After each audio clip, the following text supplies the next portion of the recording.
Well, hello everybody. I'm Semir Nouri, product manager for creation products, as we call them. So that includes cameras, monitors, and some other equipment. Today I would like to give you an insight into our product line, especially the cameras that can be used for network production. You see, yeah, it works. So we have several product lines and cameras. We have a range of pan-tilt zoom cameras. We have handhelds, which you can see over there, the GYHC 500 series, and the traditional shoulder camera. And we also have a lineup of monitors. We started early in designing cameras that are network enabled. Actually, we started around 2010, 2008 was the first ideas that were conceived, and in 2010 we launched the GYHM 600 series, which was a huge success because it was one of the first cameras that could do, for instance, FTP transfer of recorded footage to a TV station server, and later also started with streaming capabilities, so you could use it directly to stream to YouTube or to your own servers and decoders. Those cameras were a big success. The BBC alone invested into about 600 of those cameras. We have always tried to use popular formats for recording, so you can use the recording in any standardized system. We use MOV, MP4, and similar systems. And for recording, we use standard media SDXC cards and solid-state disks. So you can basically use the solid-state disk that you have in the 500 series camera directly as a USB drive if you connect it via its USB-C connector. All the cameras that we have, including the robotic PTZ cameras, can stream directly to YouTube, to Facebook, and many other platforms, or to your own server using, for instance, SRT protocol. And we use, of course, to make that possible, the popular protocols like SRT, RTMP.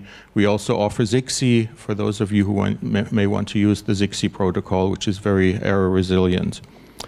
And we have also upgraded our cameras with NDI-HX, so the 500 series, for instance, now is available with an NDI-HX capability. And you can control cameras via a network locally or even over a remote connection.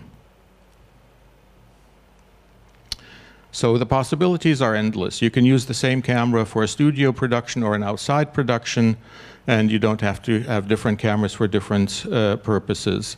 You can do a distributed production over a network where the cameras are on location and the rest of the equipment remains in the studio, and you just need a fast intranet link.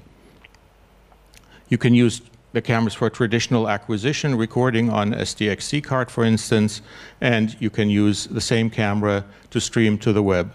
A lot of the cameras that were used during the COVID era were basically for news, were the small HM250, which was streaming directly to YouTube or similar channels.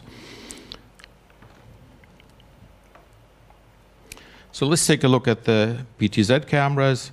This is part of the range we're offering. There is also now a PZ510, and these cameras come in different shapes and sizes. So you have the normal PZ200, which is full HD and offers you SRT, and NDI is basically offered in the N version here. So for those of you who need NDI, you can use the 200 as a full HD camera.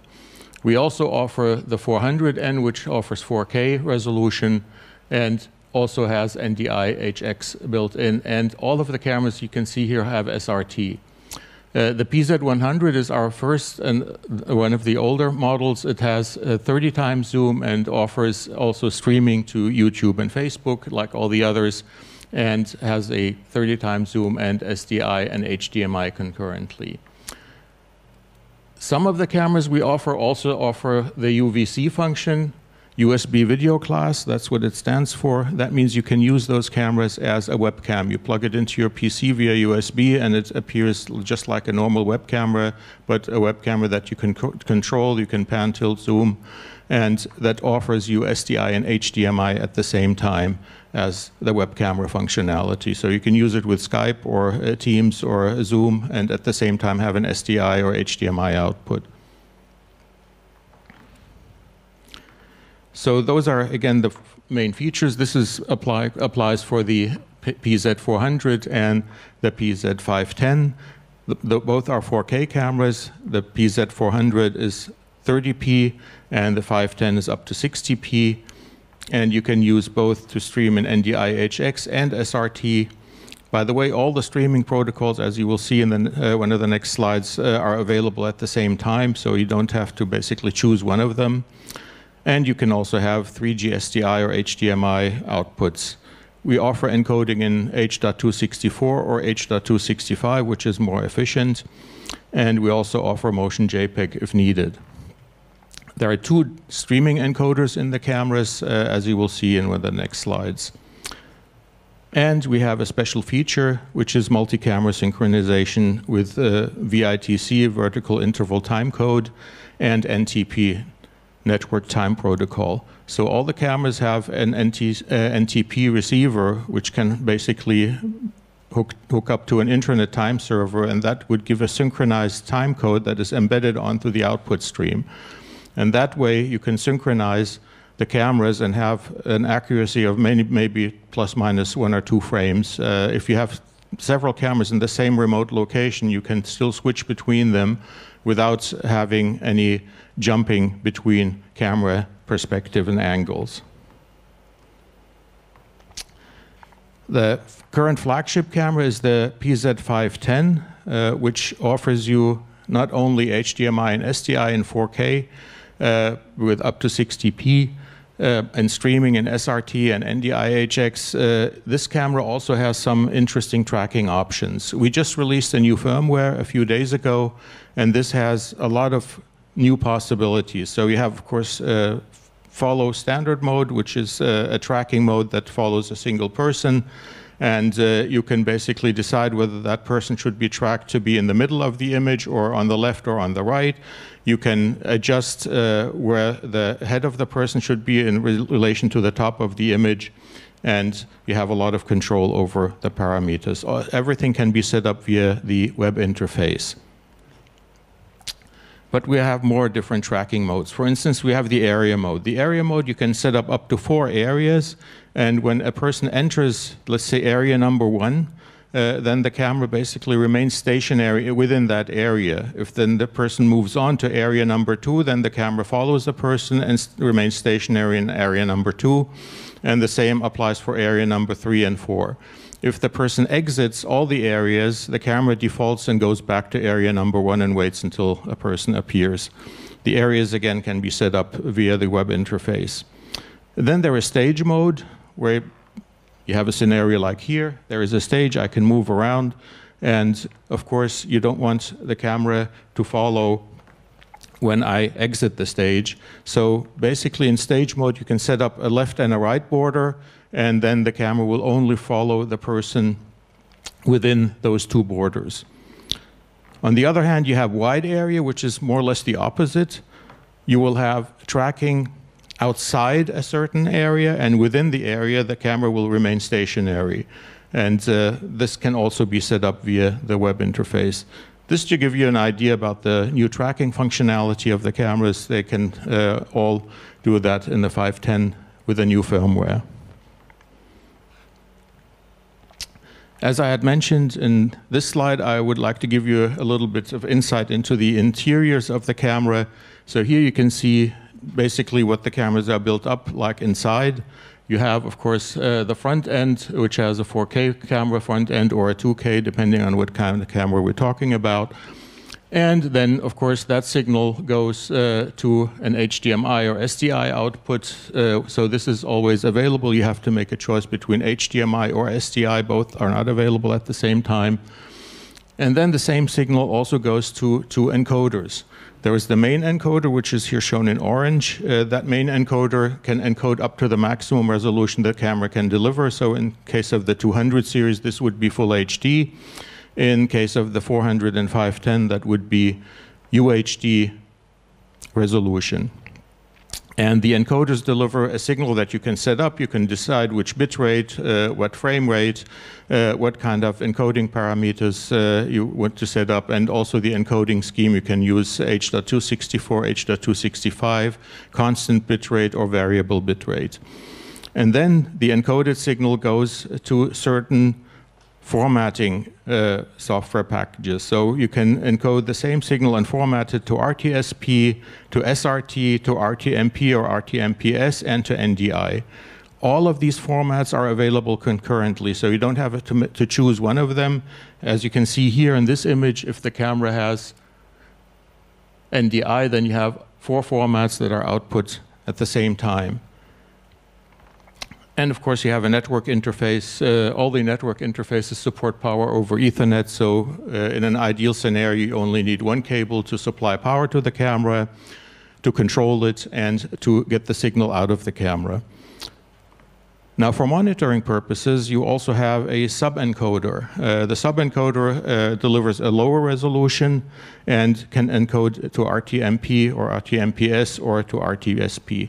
This you can use, for instance, to monitor your stream on Video LAN client or to feed that stream to YouTube or Facebook, just for monitoring purposes. So this is the interior working of the camera. So you can see there are many different signals available. It can be powered via Ethernet, and you can still get an HDMI or SDI output in parallel with all the encoded streaming signals. Here I would like to show you a typical application. Earlier last year, this year actually, we installed a big installation in the University of Silesia in Poland. This was a project with about 80 cameras. They used the PZ200 camera, and in each of the teaching rooms and auditorium, there are between 2 and 3 cameras. Now, the original idea had been to use standard SDI technology, so to have a control room and all the SDI signals come to the control room, and then the signals basically will be routed to a streaming server, and then you need a person, of course, to control all that. The university also, because of the COVID situation, had a lot of external students who wanted to see the streams, and they wanted to optimize and make everything available automatically as much as possible.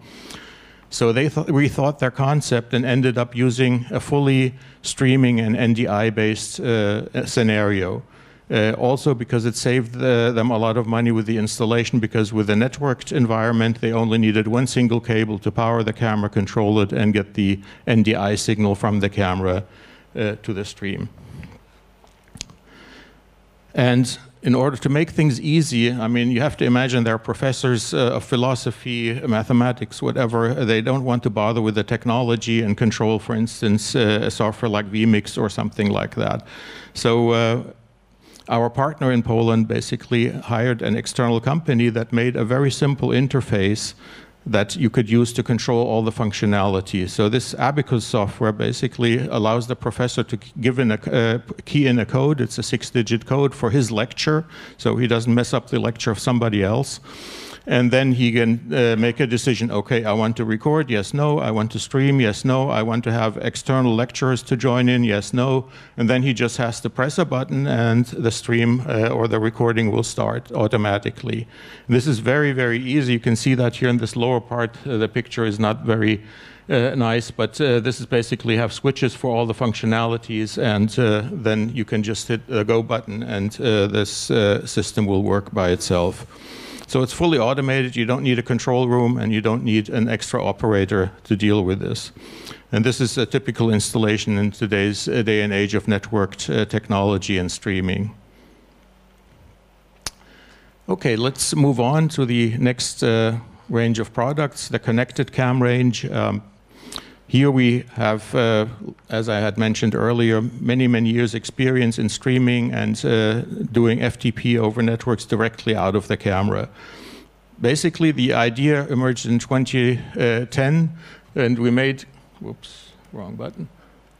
We made a camera that includes not only the encoder for recording, but also a streaming engine and an interface engine that can connect to Wi-Fi, to network, and also to LTE modems.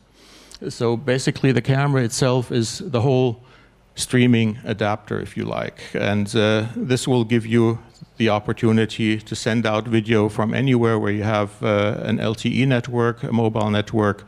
We have many, many customers that use that in conjunction with a hotspot on their phone or directly with an LTE modem on the camera to make live news and streams of local events like music concerts or markets and things like that.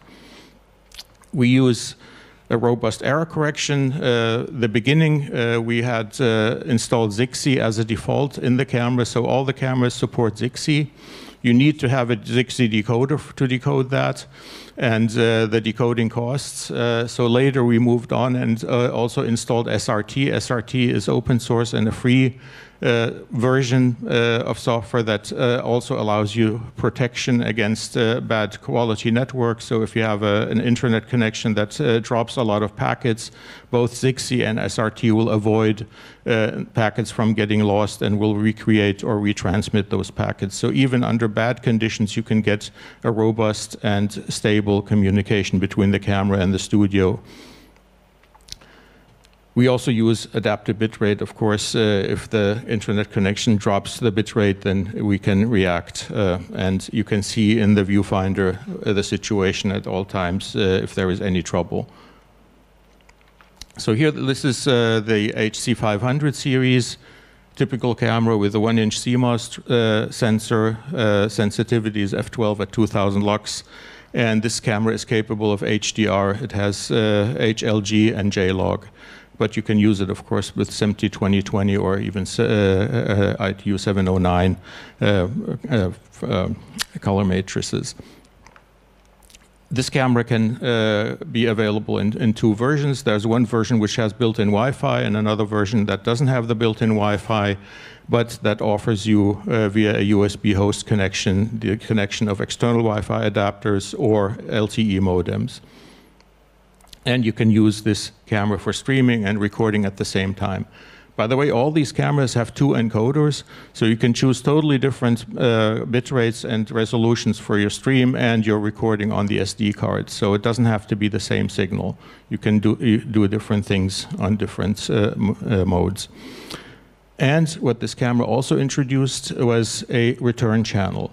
There are two return possibilities. One is IFB, so the camera actually can receive an audio broadcast, like basically the same technology that is used for internet radio stations. So you can use an IceCast server and broadcast back to the cameras and talk to the camera operator.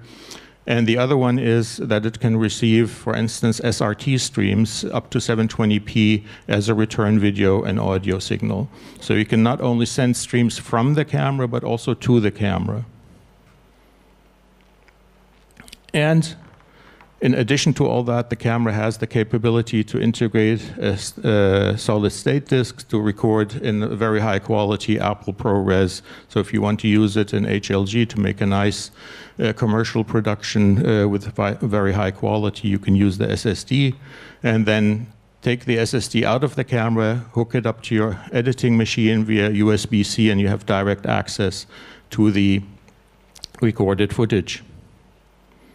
Below there, you can see the recording times with a 1 terabyte, for instance. You can get roughly 2 hours of recording time in Apple ProRes in the medium quality, or in the highest quality, an hour and a half. We also have a larger camera. This is a shoulder camera. You can also see it over there. That's the HC900. This is a full HD camera. It has all the streaming functionalities, the return video functionalities, and the IFB functionality. And it has a B4 mount, so you have a wide choice of lenses that you can use with the camera.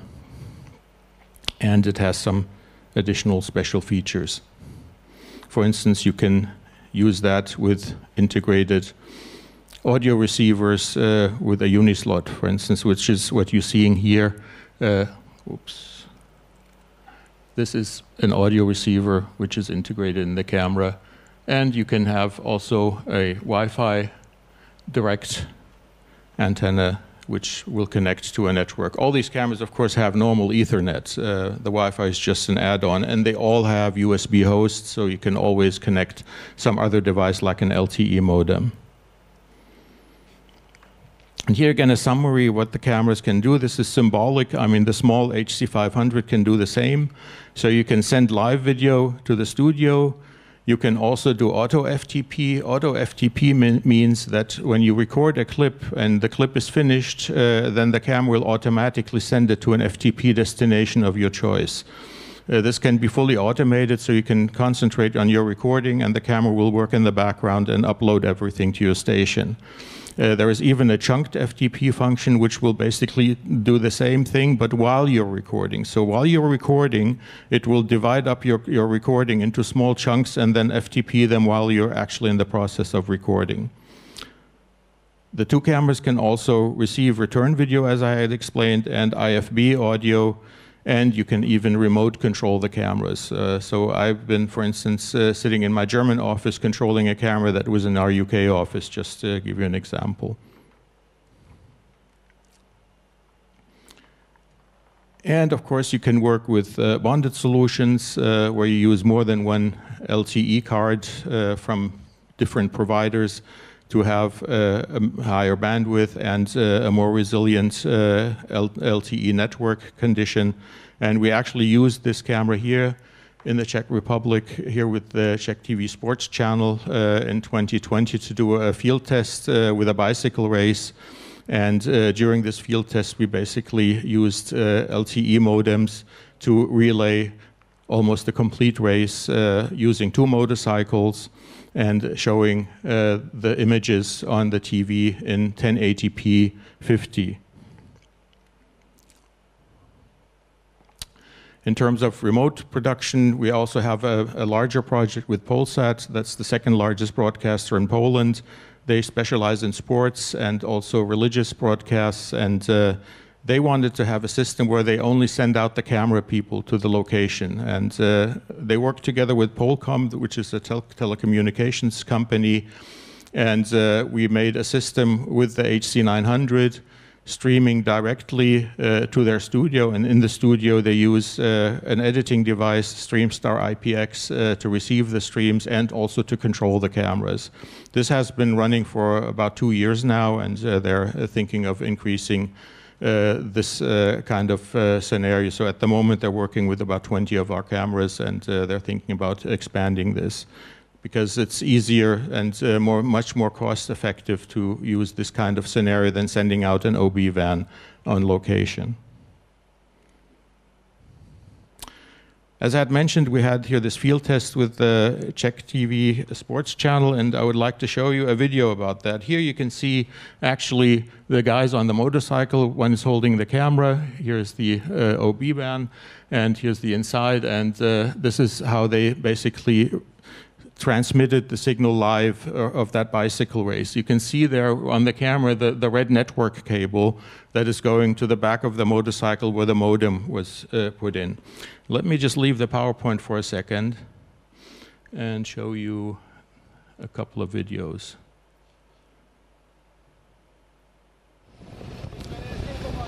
So here you can see this was a test during the day. Of course, as Murphy's Law would have it, when the real race started, it started raining, so it wasn't as nice as you can see it here. Here you can see this is a typical relay from the LTE modems using 5 megabits, 1080p encoded at H.265 encoding. And this is the live picture from the guy on the motorcycle. There were two of them. They used two LTE cards and a third and a modem that was on the back of the motorcycle, transmitting live images using those cameras. And here you only need basically a modem with a network connection and the camera. There's no extra hardware that encodes the signal, all done inside the camera. We used SRT. SRT protocol is very error resilient, so even under bad network conditions, you could get a decent picture, and you can see that here. Let me show you the other one. Now this is the real race. As you see, it started raining.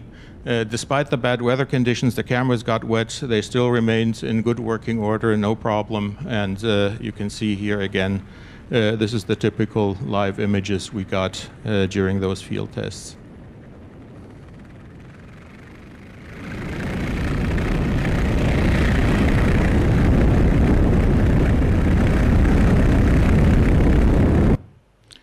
Okay, this just to give you an idea about the possibilities of using existing LTE mobile networks. And if you think about the 5G expansion that is happening slowly in most countries, data rates will go up, density of networks will increase, so I think we will be seeing more of these kind of applications.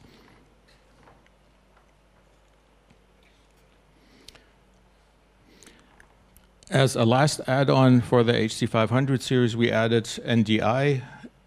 Any of you who have existing cameras can have them upgraded. They need to be sent in to us, or you can purchase the camera with NDI already integrated.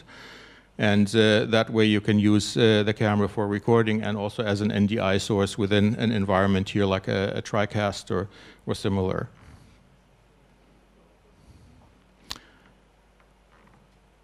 All this is also available from the HC900, but I would like to give you a brief example here as a final part of my presentation, that the HC900 can also be used not only as a field camera for news and acquisition, but also in a studio system. We work together with a company in the US called Multidyne. They provide a special dedicated adapter for our cameras that will allow you to hook up to 3 cameras to a single base station. We have an optimized color matrix in the camera. These days, especially in music events, you will see a lot of LED lighting with blue LEDs, which have a very narrow spectrum, and a lot of matrices have a problem with that. We have tried to optimize that as much as possible so you can still get some detail, as you can see here in the left image. Okay, this is almost the end of my presentations. I just wanted to give you an overview of our monitor range. Here actually you can see 2 of those monitors being used for the Hitachi demo, and we have DTU series, UHD monitors, DTV series, which is mid-range full HD, and DTG series, which is a budget DTU, basically featuring full HD. Thank you very much for your attention. I'll be available throughout the day for questions. Thank you.